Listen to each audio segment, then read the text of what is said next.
भोलेनाथ, जय मां शेरावाली। चिरंजीवी भावपुत्र, तुम्हारा अभियान तो संपूर्ण हो गया पुत्र। आभार प्रकट करने के लिए तुम्हें यहां आने की कोई आवश्यकता नहीं थी। हे शिव शंभो, यदि मुझे केवल आपका आभार ही प्रकट करना होता तो मैं वहीं धरती से आपकी वंदना कर लेता। मुझे कुछ और भी स्मरण था। मैं समझ गई तुम्हें क्या स्मरण था। वही आदि गुरु दक्षिणा जो तुम मेरे भोलेनाथ को देना चाहते थे, है ना? हाँ माता शेरोवाली, मेरा संकेत उसी ओर था। हे शिव शंभो, मुझे आज्ञा दीजिए कि मैं आपकी शेष गुरु दक्षिणा आपके चरणों में चढ़ाने के लिए क्या करूं? तो तुम वास्तव में अपनी आधी गुरु दक्षिणा देना चाहते हो? गुरुदेव, मैं शेष गुरु दक्षिणा दिए बिना तो संसार का त्याग ही नहीं कर सकता। कैसी विडंबना है पुत्र। तुमने जिस शब्द का प्रयोग किया उसी शब्द का संबंध मेरी आधी गुरु दक्षिणा से है। कौन सा शब्द? त्याग। त्याग? मैं समझा नहीं नीलकंठ। मेरी आधी गुरु दक्षिणा यह है पुत्र कि तुम्हें अपने इस योद्धा रूप का त्याग करना होगा और एक बार फिर आचार्य धर्म का पालन करना होगा। शिक्षक का पुत्र यदि शिक्षक ही रहे तो यही उत्तम है। वंश में कर्म की परंपरा चलती रहे, यही उचित है। हे भोलेनाथ, मैं आपकी आज्ञा के समक्ष शीश नवाता हूं। मैं आपको वचन देता हूं गुरुदेव कि अब से यह परशु मेरे लिए केवल एक कथा मात्र बनकर रह जाएगा। मैं फिर से आचार्य धर्म को धारण करूंगा, गुरुकुल परंपरा पुनः आरंभ करूंगा और आपका दिया हुआ वो पिनाकिन धनुष अब केवल एक ऐतिहासिक शस्त्र के रूप में दिखाई देगा। परंतु हे भोलेनाथ, मैं उस धनुष्य को रखूं कहां? पुत्र, मेरे दो अन्य भक्त हैं। एक है लंकापति रावण, जिनसे तुम्हारी भेंट हो चुकी है, और दूसरे है राजा जनक, जिनसे तुम्हारा परिचय अभी तक नहीं हुआ। मैं तुम्हें यह अधिकार देता हूं कि इन दोनों में से तुम जिसे चाहो उसे यह धनुष दे सकते हो। जय भोलेनाथ, जय मां शेरावाली।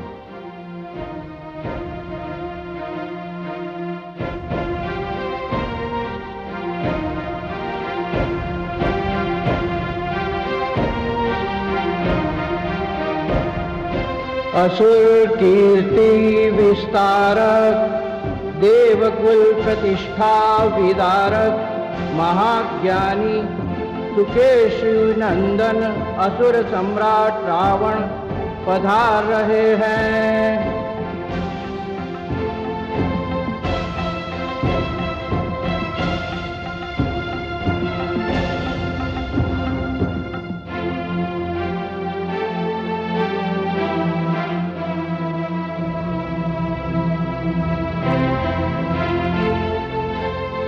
लंकापति, आपका ऐश्वर्य एवं वैभव सदा बना रहे। आपकी कीर्ति पताका ऐसी भांति लहराती रहे।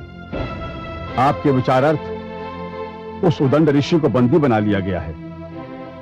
यदि आपकी आज्ञा हो तो उसे प्रस्तुत किया जाए। जब तक उसे सामने लाया जाता है उसके अपराध का वर्णन किया जाए। हे असुर कुलभूषण, लंका में किसी भी आयोजित यज्ञ में आपके नाम की आहुति डाले बिना यज्ञ पूर्ण नहीं हो सकता। और उसने हमारे आदेश का पालन न करने का दुस्साहस किया है। कौन है ये? सैनिक,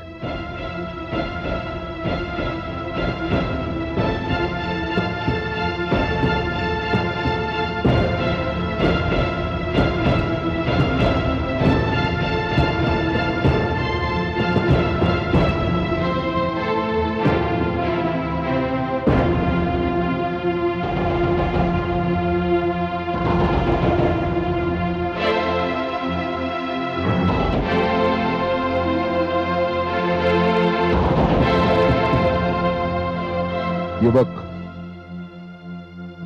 तुम्हें देवताओं के समक्ष हमारी श्रेष्ठता में कोई संदेह है? ऐसा कौन सा विषय है जिसमें मैंने देवताओं को पराजित नहीं किया? परंपरा तथा मेरी संस्कृति मुझे आपके नाम की आहुति यज्ञ में डालने से रोकती है। क्यों? मैं भी संस्कृति के जन्मदाता तथा पालक महान ऋषि पुलस्त्य का पौत्र हूं तथा महान ऋषि विशर्वा का पुत्र रावण हूं। लंकेश, वंश में जन्म लेने से कुछ नहीं होता, आचरण से होता है, और आपका आचरण ऋषियों का नहीं असुरों वाला है। युवक, तुम मर्यादा और साहस की सीमा लांघ रहे हो। मैं आपके राज्य में अपनी आयु की सीमा भी लांघ चुका हूं। मैं मृत्यु का वरण यहां आने से पहले कर चुका हूं। आप असुर लोग समाज में भय का वातावरण उत्पन्न करके राज करना चाहते हैं, किंतु मैं मानव हूं। मैं जानता हूं कि मुझे मेरी ये देह केवल कुछ वर्षों के लिए मिली है। मेरा दूसरा जन्म होगा। आप मुझे भयभीत ना करें। मैं यज्ञ करना भी नहीं छोड़ूंगा और आपके नाम की आहुति भी यज्ञ में नहीं डालूंगा। उद्दंड है ये युवक, उद्दंड। इस जैसे समस्त ऋषियों को हमारी राज सीमा के बाहर खदेड़ दिया जाए और इसे वधिक के पास ले जाओ और इसको कहो कि वो इसका वध कर दे। शंभो!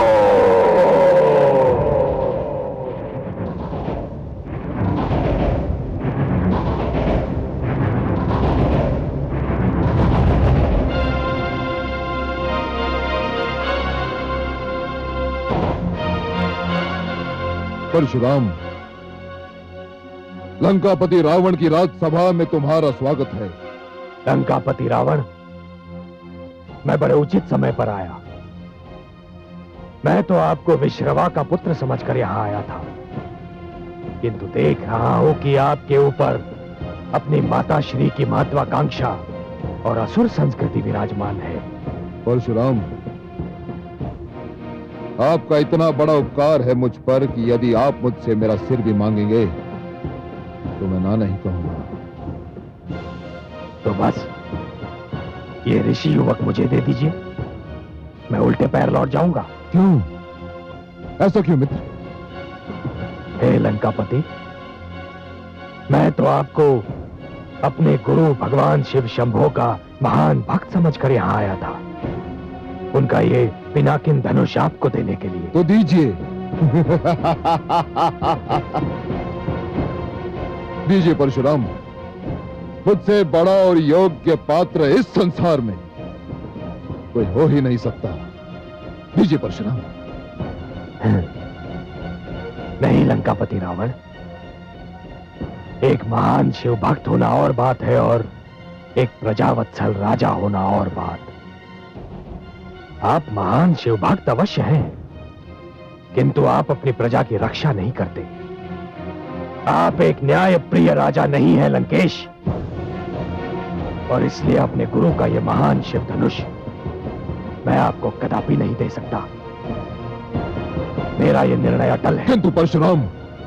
लंकेश, अपने गुरु की आज्ञा से मैंने आप पर एक उपकार किया था। हो सके तो उसी गुरु के नाम पर एक उपकार आप मुझ पर कीजिए। यह युवक मुझे दे दीजिए। आपने मुझ पर बहुत बड़ा उपकार किया था। एक कायर के कारागार से मुक्ति दिलाई थी। आप नहीं जानते परशुराम, मैं इसे कितना बड़ा उपकार मानता हूं। तो फिर लंकेश, मेरे कहने पर इस युवक को जीवन दान दे दीजिए। इतने बड़े उपकार के बदले में इतना तुच्छ उपहार? एक मानव, एक ऋषि के जीवन का उपहार।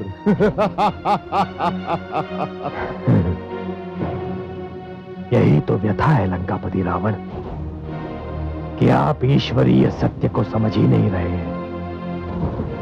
जीवन तुच्छ नहीं होता लंकेश, मानव जीवन इस धरती को ईश्वर का सर्वोत्तम उपहार है। तो ठीक है परशुराम,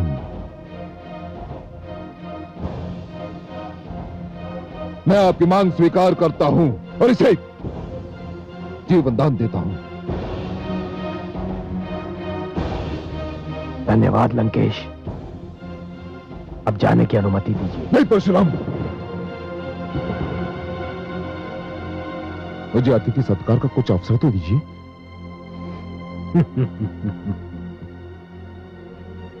नहीं लंकेश, यह संभव नहीं है, क्योंकि आपकी और मेरी विचारधारा में धरती और आकाश का अंतर है। यहां और अधिक ठहरना आपके और मेरे मध्य मतभेदों को जन्म देने के समान है। मैं भली भांति जानता हूं लंकेश कि मैं अपनी संस्कृति नहीं छोड़ सकता और ना ही आप अपनी असुर संस्कृति को त्याग सकते हैं। इसलिए अनुमति दे ही दीजिए। चलो युवक।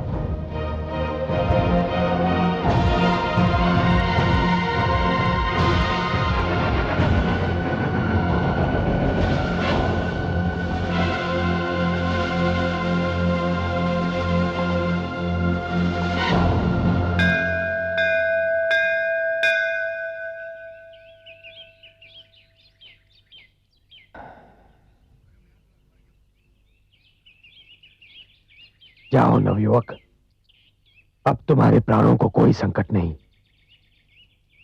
भगवान, मेरा शरीर, मेरी आत्मा, मेरे प्राण, अब सब कुछ आपके लिए हैं।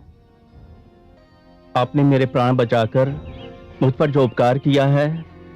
मैंने कोई उपकार नहीं किया, और सत्य पूछो तो तुम्हारे प्राण मेरे कारण नहीं बचे, वो तो तुम्हारे अपने सिद्धांतों पर जो तुम्हारा विश्वास था उसके कारण बचे हैं।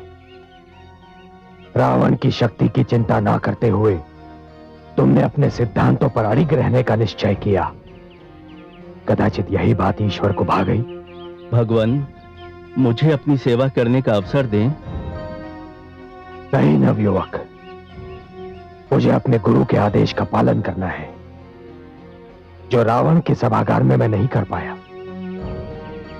अब मुझे शीघ्रातिशीघ्र मिथिला नरेश जनक के पास पहुंचना है। आयुष्मान भव।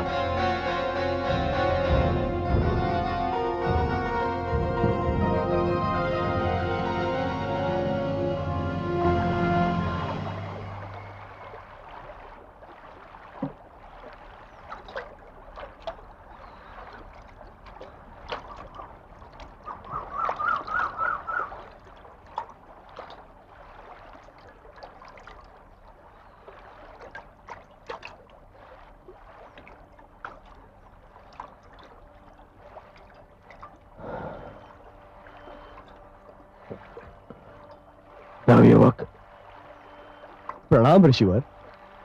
कल्याण हो। युवक, मुझे मेरा नाम श्रवण है, श्रवण कुमार। सुंदर है श्रवण, मुझे प्यास लगी है।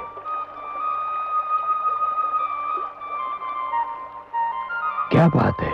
मुनि श्रेष्ठ, आपके वस्त्र तो आपका परिचय देते हैं, परंतु आपके शस्त्रों से आपका परिचय समझ में नहीं आता।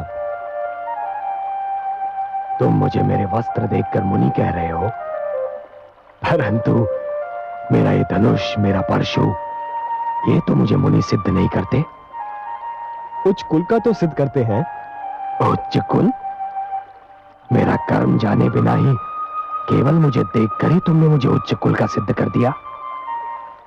आप अवश्य किसी श्रेष्ठ ऋषि की संतान हैं, परंतु मैं एक वैश्य मुनि और छोटी जाति की माता की संतान हूं। श्रवण, तुम्हें अपनी माता को छोटी जाति का कहते हुए लज्जा आनी चाहिए। माता तो माता होती है, जो पूजनीय होती है। व्यक्ति की पहचान उसके कर्म से होती है। श्रवण, जन्म से तो सभी शूद्र होते हैं। जन्मना जायते शूद्राः संस्कारात विजोचिते।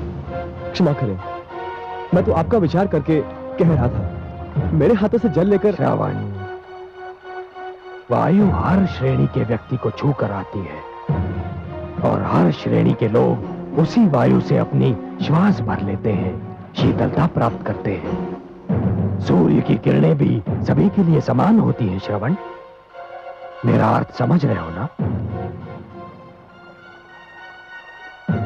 लाओ, मुझे जल दो, मैं बहुत प्यासा हूं।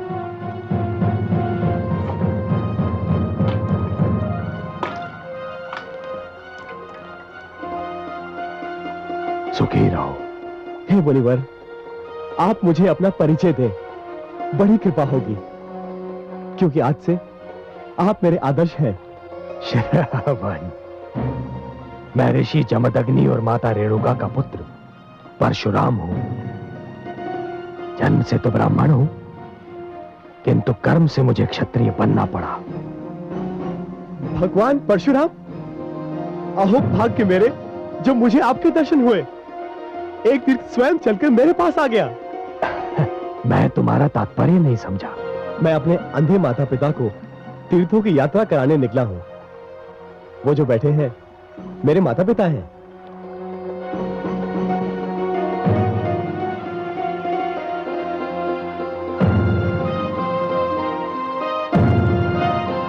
परंतु मुझे वहां कोई रथ या अन्य वाहन दिखाई नहीं दे रहा श्रवण, जिसमें मैं बहुत साधारण व्यक्ति हूं। मेरे पास रथ आदि साधन नहीं है, किंतु माता पिता की इच्छा को पूरा करना हर संतान का धर्म भी है एवं कर्तव्य भी। इसलिए इन दोनों को कांधों पर उठाए तीर्थों की यात्रा करने निकला हूं। श्रवण कुमार, तुम धन्य हो, तुम धन्य हो। तुम्हारे दर्शन करने के उपरांत अपने माता पिता का परम भक्त होने का मेरा अहंकार तो चूर चूर हो गया। मुझे अपने चरण स्पर्श कर। नहीं नहीं नहीं नहीं, आप मुझे पाप का भागी ना बनाएं। आपका यश तो पूरे संसार में सूर्य किरण की भांति फैल चुका है। अब चलिए, चलकर मेरे माता पिता को दर्शन देकर धन्य कीजिए। श्रवण, मैं भी उन माता पिता का दर्शन करके धन्य होना चाहता हूं जिन्होंने तुम जैसे पुत्र को जन्म दिया। चलो चलिए।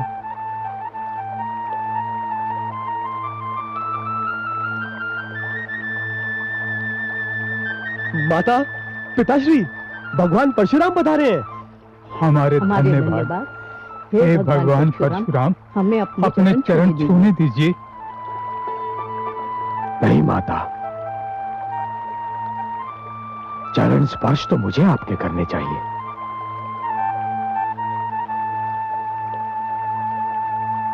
हे माता, मैं आपके पुत्र से मिलकर धन्य हो गया। आपके स्पर्श मात्र से हमें मोक्ष मिल गया। नहीं माता, आपके दर्शनों से मुझे संन्यास प्राप्त हो गया। इस संसार में इससे अच्छा दृश्य और कोई हो ही नहीं सकता कि एक पुत्र के कंधों पर माता पिता तीर्थ यात्रा कर ले। माता, अब मुझे विदा दीजिए। मुझे महाराज जनक के पास पहुंचना है।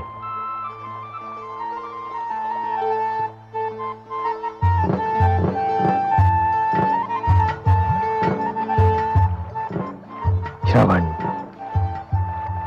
मैं हृदय से कामना करता हूं और आशीष भी देता हूं कि जब तक ये सृष्टि रहेगी, जब तक पुत्र धर्म की मर्यादा रहेगी, तुम्हारा नाम अमर रहेगा। आयुष्मान भव, आयुष्मान भव।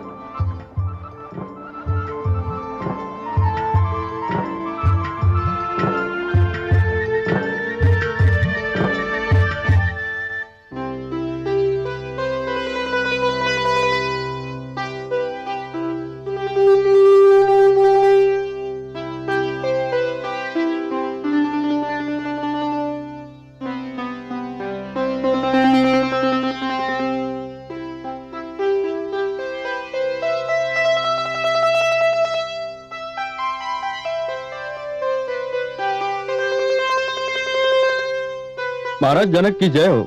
ऋषि जमदग्नि पुत्र श्री परशुराम पधारे हैं। वे आपसे भेंट करना चाहते हैं। भगवान परशुराम, अहो भाग्य, अहो भाग्य। कहाँ है?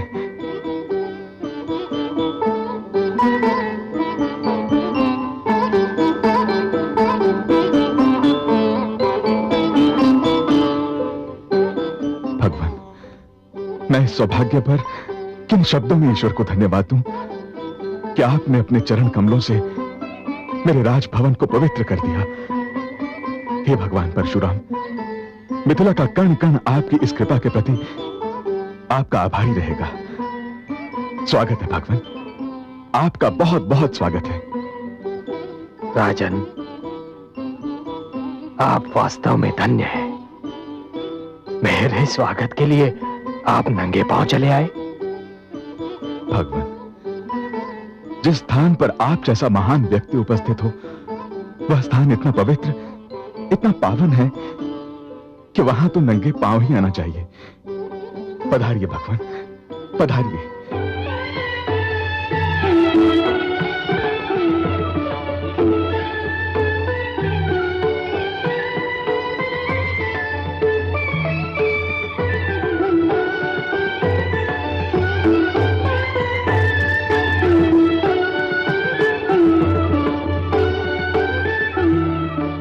विराजिए भगवान।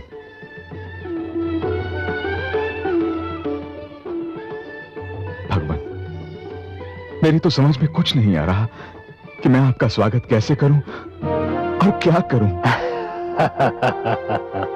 राजन, आपके नेत्र, आपका मुख और आपकी भावनाएं जो कह रही हैं, उस सबके उपरांत स्वागत के शब्द और औपचारिकताएं अनावश्यक है। भगवान परशुराम, यदि आप मेरे लिए कोई आदेश लेकर आए हैं तो कृपया कहिए। यदि मेरे योग्य कोई सेवा हो तो बताइए। मैं आपके लिए कुछ कर सकूं तो स्वयं को धन्य मानूंगा। नहीं राजन, आपके लिए मेरा कोई आदेश नहीं है, किंतु हां, मैं अपने गुरु शिव शंकर के आदेश का पालन करने के लिए अवश्य आया हूं। भगवान, आपके गुरु का आदेश सिर आंखों पर। मिथिला नरेश, मुझे अपने गुरु शिव शंभो ने यह धनुष उपहार में दिया था, परंतु अब मेरे अभियान की समाप्ति के उपरांत मुझे इसकी कोई आवश्यकता नहीं है। मैंने इसे गुरुदेव को लौटाना चाहा, किंतु उन्होंने आदेश दिया कि मैं इसे लंकापति रावण को दूं या फिर मिथिला नरेश जनक को। गुरुदेव के आदेश के अनुसार मैं पहले लंका पहुंचा। तो फिर आपने यह धनुष लंकेश रावण को क्यों नहीं दिया भगवान? लंकेश रावण तो महान शिव भक्त हैं। इस नाते इस धनुष पर उनका अधिकार पहले है, वही इसके योग्य भी हैं प्रभु। उनका अधिकार अवश्य था राजन, किंतु वो इसके योग्य नहीं थे। हे मिथिला नरेश जनक, भक्ति एक महान गुण अवश्य है, परंतु भक्ति के साथ ही कर्म की भी उतनी ही महत्ता होती है। लंकापति रावण एक महान भक्त होते हुए भी स्वयं को अपने कर्मों से महान सिद्ध नहीं कर पा रहे हैं। इसलिए मैंने यह निर्णय किया है नरेश कि अपने गुरुदेव का यह महान पिनाकिन धनुष आपकी धरोहर बन जाए। भगवान, मुझ में साहस नहीं है कि मैं आपके निर्णय पर कोई प्रश्न चिन्ह लगा सकूं, परंतु एक शिव भक्त को छोड़कर मेरा चुनाव करने का क्या कारण है प्रभु? जबकि आप भली भांति जानते हैं। हाँ राजन, मैं जानता हूं कि आप एक विष्णु भक्त हैं, परंतु विश्वास कीजिए राजन, मैंने आपका चुनाव इस कारण नहीं किया है कि मेरे गुरु शिव शंभो ने लंकापति रावण और मिथिला नरेश जनक इन दो ही नामों का सुझाव दिया था और मेरे पास कोई तीसरा विकल्प नहीं था। नहीं राजन, यदि मैं आपको भी इस धनुष के योग्य नहीं पाता तो इस धनुष को उमापति को लौटा देता और बेखट के कह देता उनसे कि वो दोनों इस धनुष के योग्य नहीं हैं।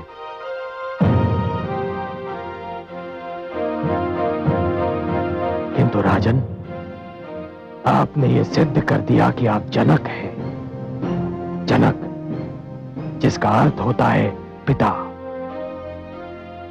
राजन, मुझे ज्ञात था कि मिथिला की सीमा में प्रवेश करते ही मैं एक ऐसे राज्य में प्रवेश कर रहा हूं जिसका राजा एक विष्णु भक्त है। मुझे आशा भी थी कि इस राज्य में चप्पे चप्पे पर भगवान विष्णु के सुंदर और अनगिनत मंदिर बिखरे होंगे। मेरा विचार ठीक भी था राजन।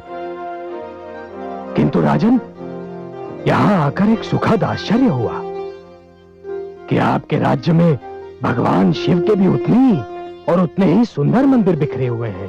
भगवान, मेरे राज्य में शिव भक्त भी हैं और वैष्णव उनका आदर करते हैं। बस इसी बात ने तो मेरा मन मोह लिया है राजन, इसी बात ने।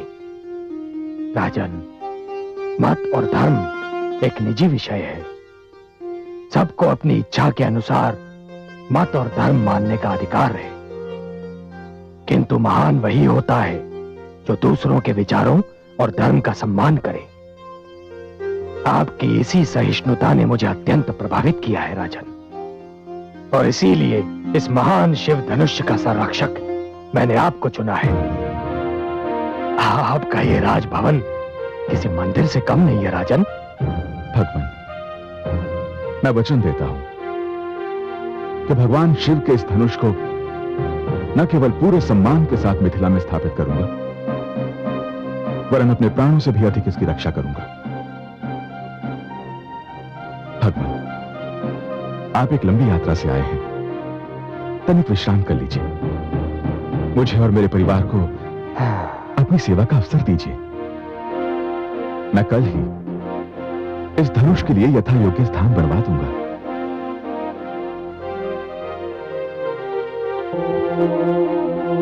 स्वस्ति नन्थामनुचरेम।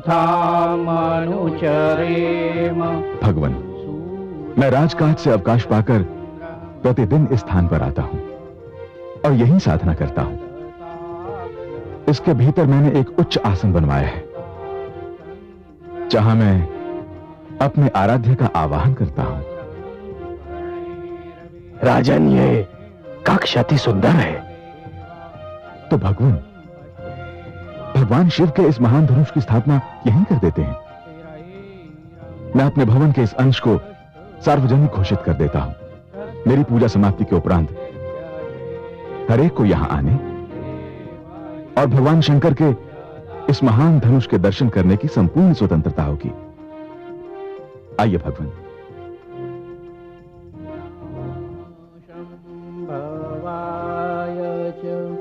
मयो भवाय च नमः शंकराय च मयस्कराय च नमः शिवाय च शिवतराय च ॐ नमः शिवाय। ॐ नमः शिवाय। ॐ नमः शिवाय। हे शिव शंभो, आज मैंने आपके आदेश का पालन कर दिया है। आपके इस महान और पूजनीय धनुष को उसके योग्य स्थान पर पहुंचा दिया है। हे पिनाकिन, कदाचित ये मेरी तुमसे अंतिम भेंट है। भोलेनाथ के साथ ही मैं तुम्हारा भी आभारी हूं और तुमसे विदा लेता हूं।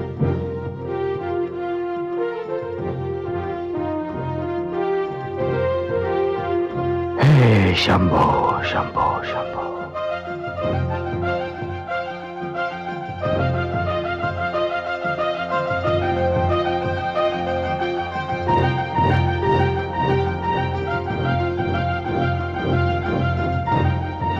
अब जाने की अनुमति दीजिए राजन। भला यह कैसे संभव है भगवान? मुझे कुछ दिन और अपनी सेवा से कृतार्थ होने का अवसर न देंगे? नहीं राजन, यद्यपि मुझे मिथिला भली लगती है, बहुत सुंदर स्थान है। यहाँ की मिट्टी में एक ऐसी सुगंध है कि वो मन को अपनी ओर खींचती है, किंतु राजन मैं यहां ठहर नहीं पाऊंगा। भगवान, कुछ दिन तो और ठहर जाते।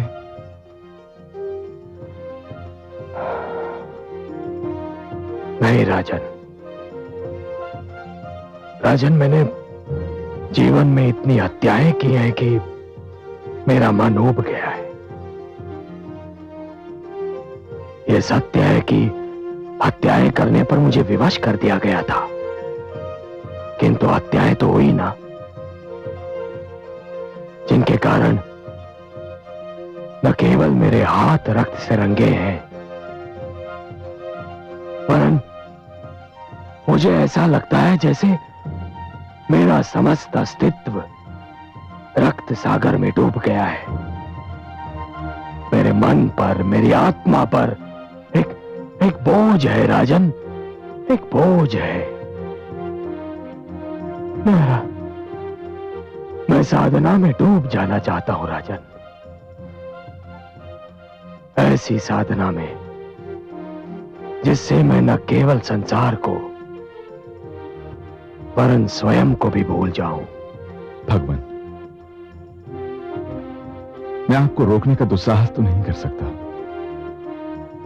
किंतु यदि आपने जाने का निर्णय कर ही लिया है तो मुझे कोई ऐसी शिक्षा देकर चाहिए भगवान, जो जीवन भर मेरा मार्गदर्शन करती रहे। हे राजन, जीवन के मेरे अनुभव से जो मैं सीखा हूं वो मैं तुम्हें बताता हूं। मैंने ये जाना है राजन कि कर्म ही धर्म है, कर्म ही वर्ण है, कर्म ही वास्तविक जाति है, कर्म ही जीवन का आरंभ है और कर्म ही जीवन का अंत है। अंतिम श्वास तक मनुष्य का केवल एक ही धर्म है राजन, और वो है कर्म।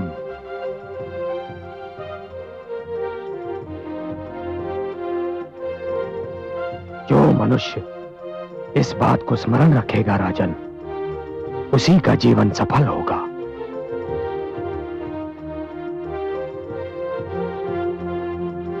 यशस्वी भव।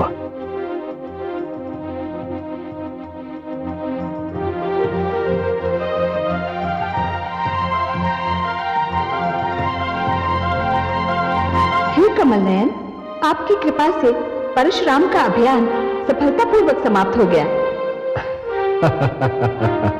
यह अभियान क्या था महादेवी? रक्त का एक सागर था जिसमें डूबकर जाना था, और परशुराम ने इस सागर को डूबकर ही पार किया है। किंतु हे कमल नयन, परशुराम ने शिव भक्त रावण को धनुष न देकर जनक को दिया, क्या ये पक्षपात नहीं हुआ? कदापि नहीं महादेवी। आपने सुना नहीं परशुराम ने मापदंड क्या बनाया था? परशुराम ने सर्वधर्म समभाव को मापदंड बनाया था। उसने देखा कि रावण एक शिव भक्त होते हुए भी उदार नहीं है, सहनशील नहीं है। वो दूसरों के मत और विचारों को सहन नहीं करता, जबकि जनक के राज्य में सभी को अपने अपने धर्म और मत के पालन करने की स्वतंत्रता है। वहां धर्म का भेदभाव नहीं है, और शिव धनुष जैसी पवित्र वस्तु के लिए वही स्थान उचित है महादेवी, जहां किसी प्रकार का भेदभाव न हो, जहां सारे धर्मों का और भक्तों का आदर किया जाता हो। आपने सर्वथा सत्य कहा कमल नयन। अपनी आस्था पर चलने का अर्थ दूसरों की आस्था को नकारना नहीं होता। रावण में तनिक भी सहनशीलता नहीं है। वो अपने आगे किसी और को कुछ समझता ही नहीं। विद्वान होकर भी अपने कर्म से असुर है। सत्य है।